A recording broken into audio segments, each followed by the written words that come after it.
copy suspicious code 2 at 2100 North Foster Cross of Bath Hills. In the early morning hours of July 5th, the paths of one man and two police officers collided with the force of a meteor. Tearing away any pretense of racial harmony in Baton Rouge. This is a good person. What? For what? He was defenseless once he was on the ground. Alton Sterling eked out a living selling CDs and DVDs in the parking lot of the Triple S grocery store.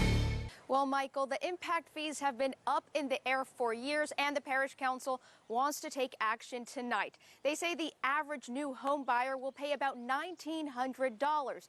But if the impact fees don't pass at all, some council members say they won't think twice about stopping new development until they come up with a plan to pay for the roads.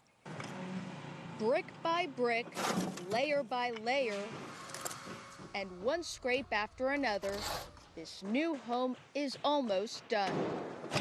Ascension Parish is a hot spot for builders, and they want to keep it that way. Beaver Bayou carries gallon after gallon of water. Millions of gallons of water. I'm not an engineer, and I wouldn't know exactly how to compute it. But at this spot under Wax Road, Bruce Prestridge says there's a problem. Water's just sitting. He's calling it a dam. I mean, you can see the problem.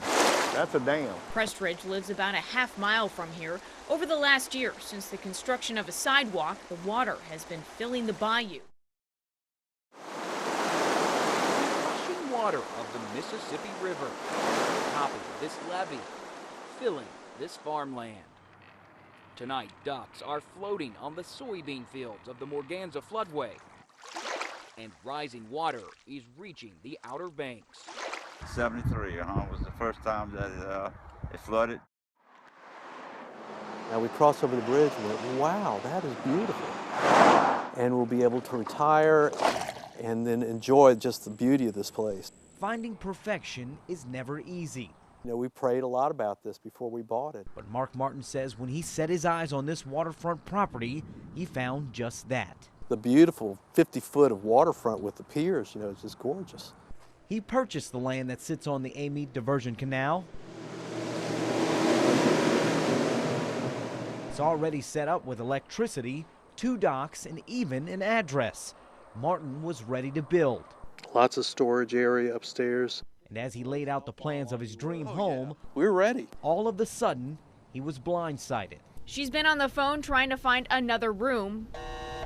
Still busy. But is hearing the same answer. I've called hotels in Gonzales, hotels in Denham Springs.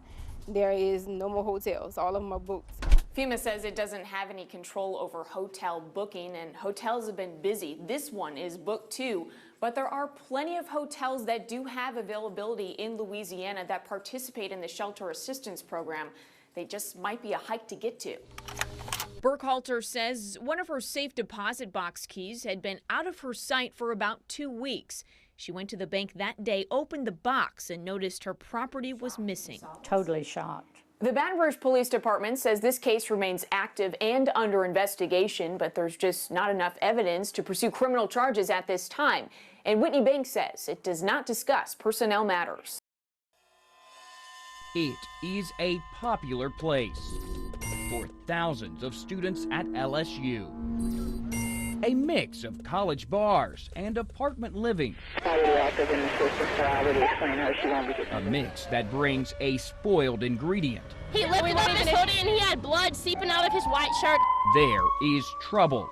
Somebody got stabbed! In Tigerland. I mean, everybody started scattering. Crime in surprising numbers. I saw somebody get stabbed. Few have seen just how violent Tigerland can be, like Rena Ahmed.